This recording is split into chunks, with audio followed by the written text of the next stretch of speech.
انسانیت کو جنت سے نکالنے کے بعد جب یہ فیصلہ ہو گیا کہ اس کو فرش پہ رہنا ہے، اس زمین میں رہنا ہے، یہاں اس نے بسنا ہے، یہاں اس نے زندگی گزارنی ہے، تو رب تعالیٰ نے اس طرح سے حکم فرمایا اور اس طرح سے ارشاد فرمایا اہبطوا منہا جمیعا، آپ یہاں سے سارے کے سارے چلے جاؤ، آپ نے جو بسنا ہے اور زندگی جو گزارنی ہے وہ دنیا ہے، اور اس کو زمین کہا جائے گا۔ اس زمین میں رہنے کے بعد جو آپ نے تلاش کرنی ہے چیز وہ یہ ہے فَإِمَّا يَأْتِيَنَّكُم مِّنِّي هُدًى، جب میری ہدایت آپ کے پاس پہنچے گی، اللہ کی معرفت کا علم، رب تعالیٰ کا تعارف انبیاء علیہم السلام کی زبان مبارک سے اور پھر آسمانی کتابوں سے، فَمَن تَبِعَ هُدَايَا، پس جو اس اعلان پر، اس علم پر، اس معرفت پر، اس فریضے پر، اس جانکاری کو اپنا لے گا، فلا خوف علیہم ولا هم یحزنون، یہ وہ لوگ ہوں گے، یہ وہ دستہ ہوگا، یہ وہ گروہ ہوگا، یہ وہ جماعت ہوگی جو رب کی شناسائی کر لے گی، وہ نہ دنیا میں خوف کھائے گی نہ آخرت میں خوف کھائے گی۔ ہم ڈرتے کب ہیں؟ جب ہم رب سے دور ہوتے ہیں، اور وہ شخص جو رب کے قریب ہوتا ہے، جس کو اللہ کا تعارف حاصل ہو جاتا ہے، وہ کبھی نہیں ڈرتا۔ میں آج اس مضمون کے لیے کچھ پڑھ رہا تھا، کتابوں کو اور کچھ مضامین پڑھ رہا تھا۔ مورخوں نے لکھا کہ ابراہیم علیہ السلام کو جب لوگوں نے، جب مشرکین نے، جب معاندین نے، جب سب نے یہ فیصلہ کر لیا کہ اب اس کو جلا دینا ہے، توحید کا چراغ گل کرنے کے لیے، ختم کرنے کے لیے، بجھانے کے لیے سب سے بڑی چال، سب سے بڑی سازش، سب سے بھیانک فیصلہ اگر تاریخ میں ہوا ہے تو وہ یہ ہے، حرقوہ وانصروا آلہتکم، اس کو جلاؤ اور جلا کر یہ کام کرو کہ اپنے معبودان باطل کی مدد کرو۔ اس باطل مشن کو زندہ کرنے کے لیے اس شخص کے لیے یہ فیصلہ لیا گیا جو اللہ رب العالمین کے پیارے نبی، اس کو جلا دیا جائے۔ میں بات کر رہا ہوں رب کی شناسائی پر۔ مفسرین نے لکھا اس وقت ابراہیم علیہ السلام جو پڑھ رہے تھے اور جو زبان مبارک سے کہہ رہے تھے، وہ یہ کہہ رہے تھے انی ذاہب الی ربی سیہدین،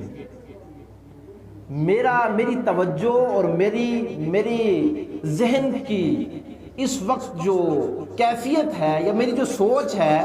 اور اس وقت بھی میری جو تڑپ ہے اور جو تلاش ہے، وہ یہ ہے کہ مجھے رب کی معرفت حاصل ہو جائے اور وہ مجھے رہنمائی کرے گا مجھے کیا کرنا ہے۔ وہ ہوگا جو یہ چاہتے ہیں یا وہ ہوگا جو وہ چاہتا ہے؟ یہ اس وقت بھی ان کی کوشش تھی اور تلاش تھی۔ بات اس موضوع پہ ہے کہ جس میں میرا علم بھی کمزور اور یقین جانے کہ اس کا مجھے اعتراف بھی ہے، لیکن میں اپنے آپ کو اور آپ کو یہ کہنا چاہتا ہوں کہ ہم کمزور ہیں، اور کمزور اس وقت اور زیادہ ہو جاتے ہیں کہ جب ہم رب کی توحید میں کمزور ہیں۔ غریب کو صرف غربت دکھتی ہے، اور امیر کو اس کی عمارت میں اتنا چین آتا ہے وہ سوچتا ہے یہ دنیا ہی ہے، اور غریب اتنا تھک جاتا ہے کہ وہ ہار جاتا ہے۔ اور جب دشمنوں کی دشمنی کو ہم سنتے ہیں کسی بھی ذریعے، جو آج کل سوشل میڈیا کا دور ہے، تو آدمی سوچتا ہے کہ بھائی دروازہ بند کر لو، کہیں ابھی نہ داخل ہو جائے اور ابھی لوار دو، اور وہاں پر چیخا جلائی جا رہی ہے، ایک بندے کو جلا کر مارنے کی سازش رچی جا رہی ہے اور اعلان کر دیا گیا ہے، اور وہ اس وقت بھی اس تمنا کو لیے بیٹھا ہے کہ میرا رب مجھے ضرور رہنمائی کرے گا اور کوئی ایسا راستہ دکھائے گا جس سے ضرور میری فتح ہوگی اور مجھے اللہ تعالیٰ بچائیں گے۔ اندھیروں میں روشنی دکھتی ہے جب رب کی شناسائی ہوتی ہے، غریبی میں امیری دکھتی ہے، بیماری میں شفا دکھتی ہے، قید خانوں میں ارباب متفرقون خیر ام اللہ الواحد القہار کا اعلان اور دعوت وہی کر سکتا ہے جو سینے میں رب کی تڑپ رکھتا ہے، وہ اللہ سے جڑا ہوا ہوتا ہے کہ اس نے یہ لکھا ہے تب تو میں یہاں پہنچا ہوں، وہ نہ لکھتا تو مجھے یہاں کوئی ڈال سکتا تھا؟ کوئی نہیں ڈال سکتا۔ ان کو یہ معرفت اللہ کی حاصل ہو چکی تھی کہ تمام اختیار اللہ رب العالمین کے، تمام اختیار، یدبر الامر، تمام معاملات وہ چلاتا ہے، کوئی اور نہیں چلا سکتا۔ پیارے رسول صلی اللہ علیہ وسلم جو حدیث مبارکہ اپنے ایک پیارے صحابی کو پکڑتے ہیں، ان کی اچھی تربیت کرتے ہیں اور کہتے ہیں یا معاذ، لو، اے میرے پیارے معاذ، اگر پوری انسانیت، اولکم و آخرکم و انسکم و جنکم، تمام پہلے اور بعد کی برادریاں، بڑے اور چھوٹے، یہ اور وہ،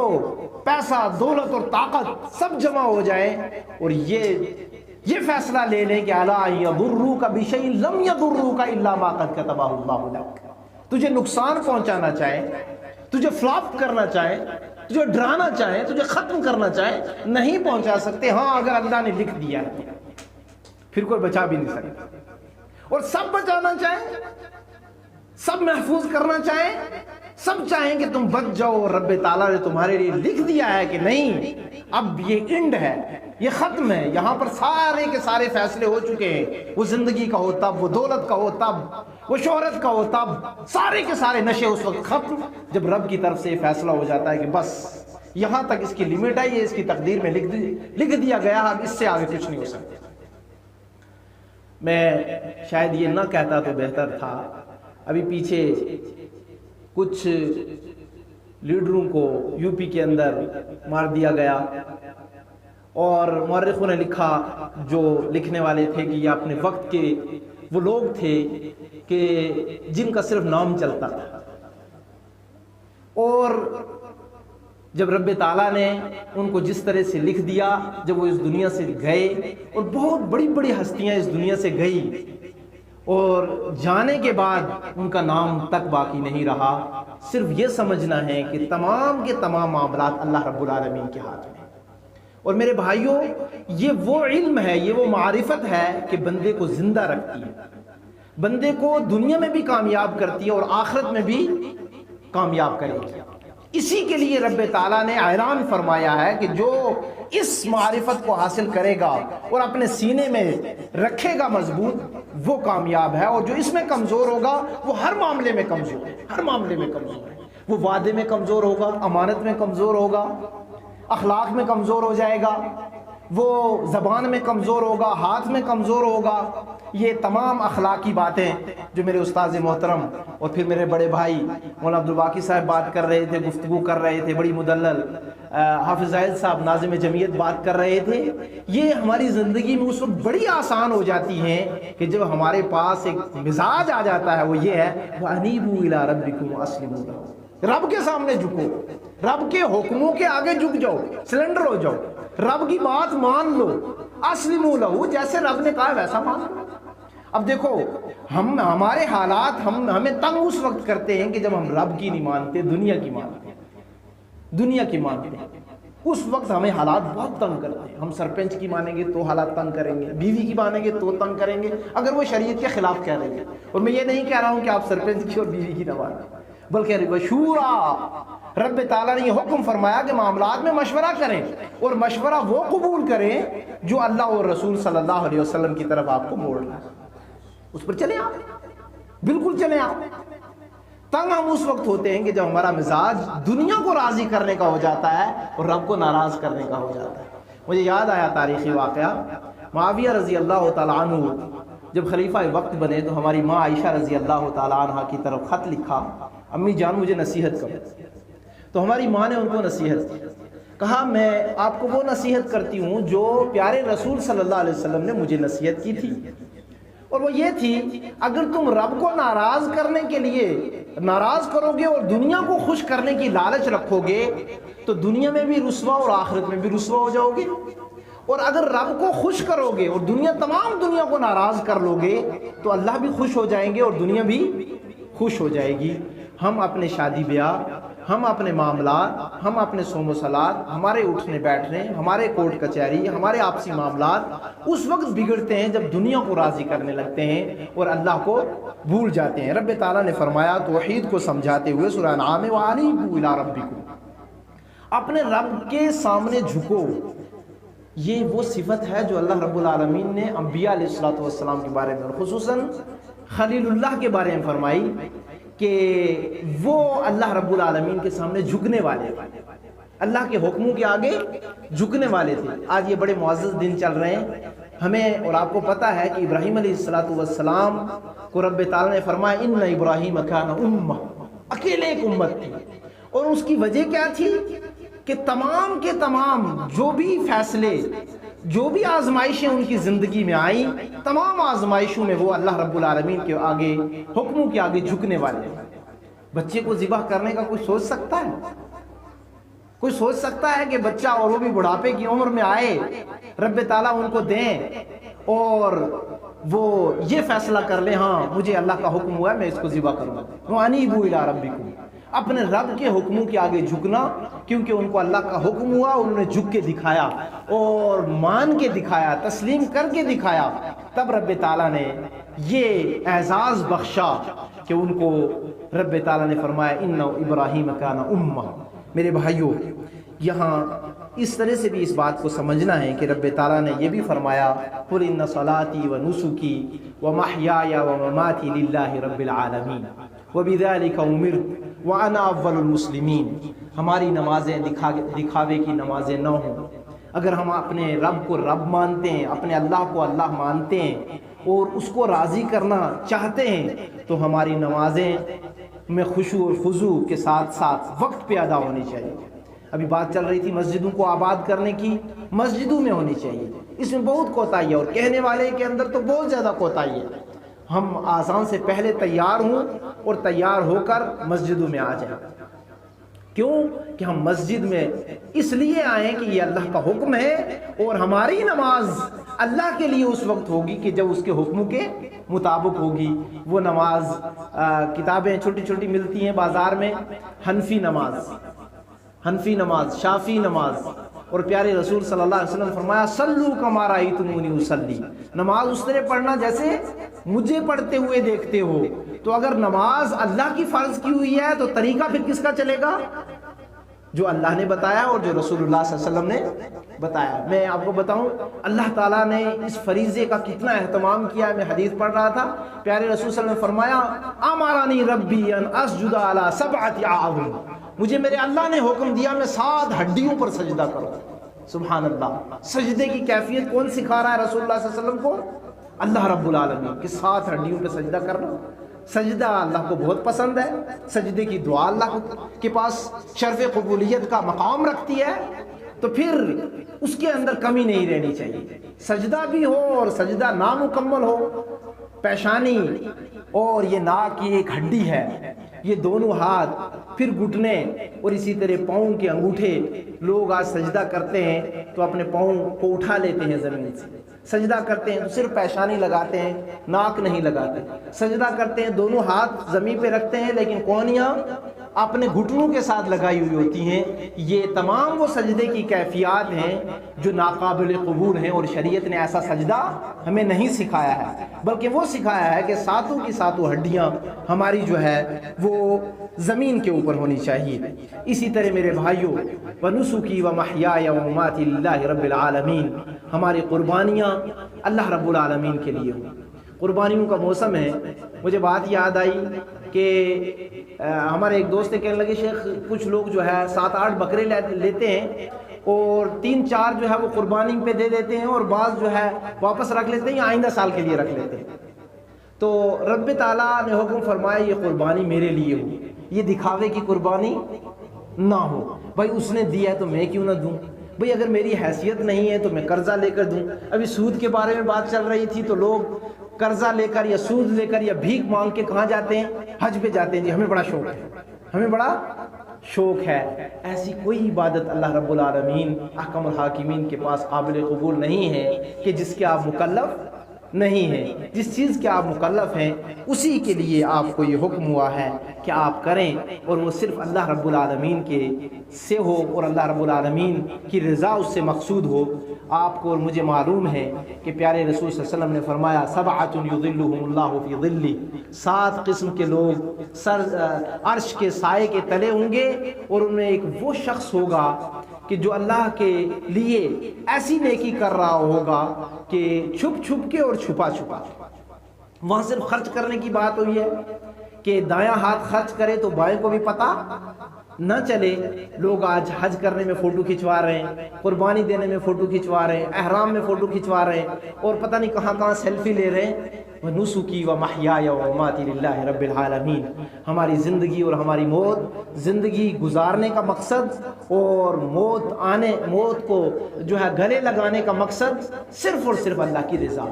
اللہ کی خوشنودی ہو۔ ہر معاملے میں پوچھیں بھائی اسلام ہمیں اس بارے میں کیا تعلیم دیتا ہے؟ میں نکاح کروانا چاہتا ہوں بچی کا، میں روزہ رکھنا چاہتا ہوں، میں نماز پڑھنا چاہتا ہوں، میں جو ہے نکاح کے مسائل ہیں، ہماری تجارت کے مسائل ہیں،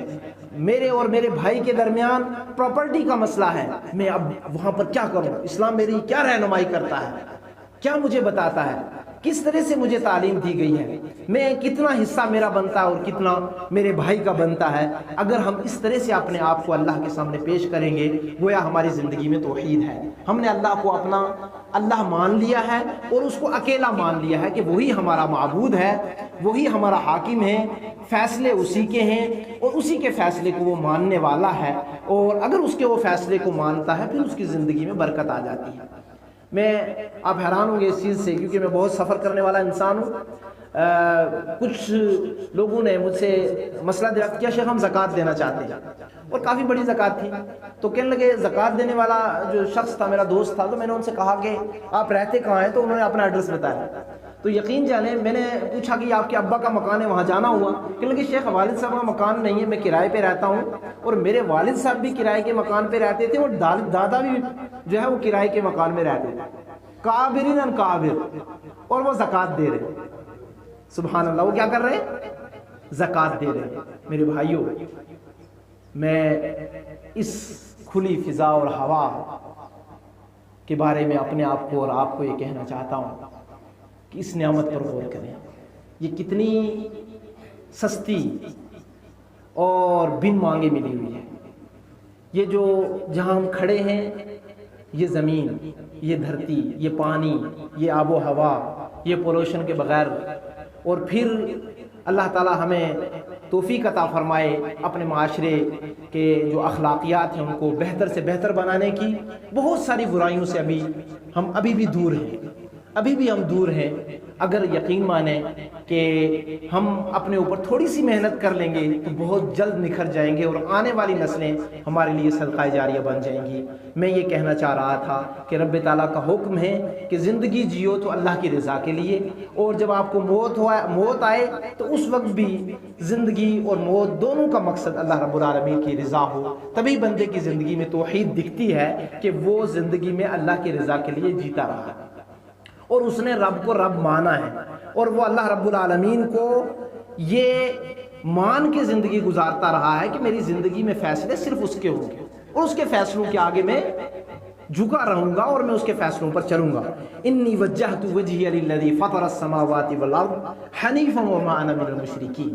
میرے بھائیوں، یہ عظیم دعا، جس دعا کو ہم ان موسموں میں، قربانی کے ایام میں اور ہر وقت یہ پڑھنی بھی چاہیے کہ جب ابراہیم علیہ السلام نے فرمایا انی وجہت وجہی للذی فطر السماوات والارض، میں اس ذات کی طرف اپنے چہرے کو پھیرتا ہوں کہ جو آسمانوں اور زمینوں کو پھاڑنے والا ہے۔ اتنی بڑی طاقت والی ذات، اتنی بڑی ہستی، اتنا مال خود مختار ذات اور مالک الملک، تمام بادشاہوں کا بادشاہ اور تمام چیزوں کو پیدا کرنے والا، میرا چہرہ اگر مڑے گا یا پھرے گا یا کسی کی بات کو میں تسلیم کروں گا تو وہ صرف رب تعالیٰ ہے۔ میں اس کے ساتھ کسی کی بات کو تسلیم نہیں کر سکتا اور میں شرک نہیں کر سکتا۔ میں اسلام والا ہوں اور میں اپنے آپ کو مسلمان کہتا ہوں، اور مسلمان کا مطلب بھی یہ ہے کہ اللہ کے حکموں کو ماننے والا اور اللہ کے حکموں کی تابع داری کرنے والا۔ میرے بھائیوں، ہمیں اور آپ کو اس چیز کا بھی علم رہنا چاہیے، وَمَا أُمِرُوا إِلَّا لِيَعْبُدُوا اللَّهَ مُخْلِصِينَ لَهُ الدِّينَ۔ رب تعالیٰ نے یہ حکم فرمایا ہے کہ ہم اللہ رب العالمین کو خالص ایک جانتے ہوئے، خالص ایک مانتے ہوئے تمام زندگی گزارے اور تمام عبادات کو بجا لائیں۔ ہماری عبادتیں آج بٹ چکی ہیں، ہم عبادتوں میں بھی تقسیم ہو چکے ہیں۔ میں آپ کو بتاؤں، توحید کے باب میں پیارے رسول صلی اللہ علیہ وسلم نے بنی اسرائیل کا ایک واقعہ بیان فرمایا جو کہ صحیح حدیث کے اندر ہے کہ دو شخص مر رجلان علی صنم، دو شخص آج کی زبان میں کہوں تو زیارت کے پر سے جا رہے تھے جہاں پھلیاں بڑھ رہی تھی، یہ کہوں گا، اور جو حدیث کے معانی ہو یہ کہ ایک بت کے پاس سے گزرے اور بت والوں نے وہاں پر جو ڈیرا ڈالا ہوا تھا وہ یہ تھا کہ یہاں جو چڑھاوا چڑھائے گا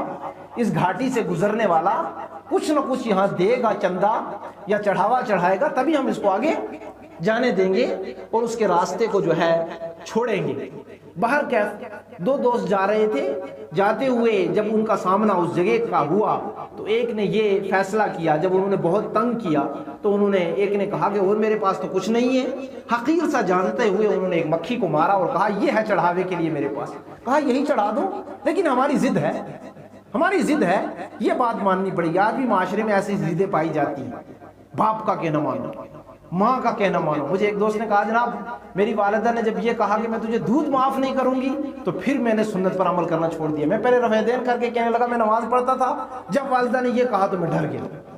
اور جب میں نے کہا یہ آپ نے کی شروع کیوں کی تھی؟ کہا جی وہ تو میں نے سنا کہ حدیث رسول صلی اللہ علیہ وسلم تھی۔ میں نے کہا اصل میں آپ نے سنی تھی، اگر آپ دیکھ کر عمل کرتے تو شاید آپ نہ چھوڑتے، بلکہ والدہ کو بھی کہتے کہ امی جان آپ بھی کرو،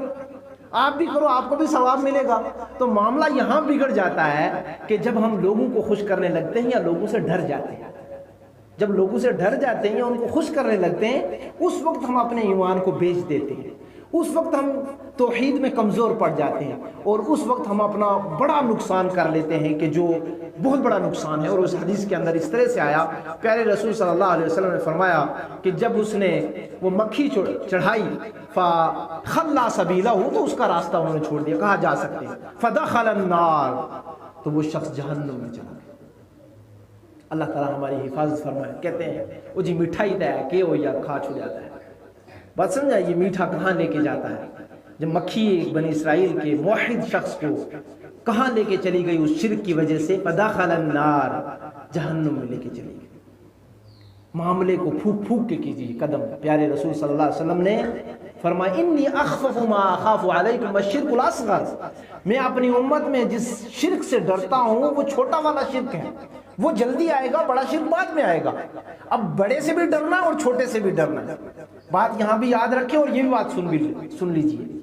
فرمایا وہ کیا ہے؟ فرمایا الریا، اور ایک حدیث میں آتا ہے اخفف ما اخاف علیکم الشرک الاصغر وهو الریا، اور پھر رسول اللہ صلی اللہ علیہ وسلم نے اس کی مثال دی اور مثال دیتے ہوئے فرمایا کہ اخفا من دبیب النمل، یہ چونٹیوں کی جو چلنے کی آواز ہے یا اس کا جو ہلکا پن ہے یا سستی والی جو رفتار ہے اس سے بھی یہ باریک چیز ہے جو بندے کے اعمال میں داخل ہو جاتی ہے۔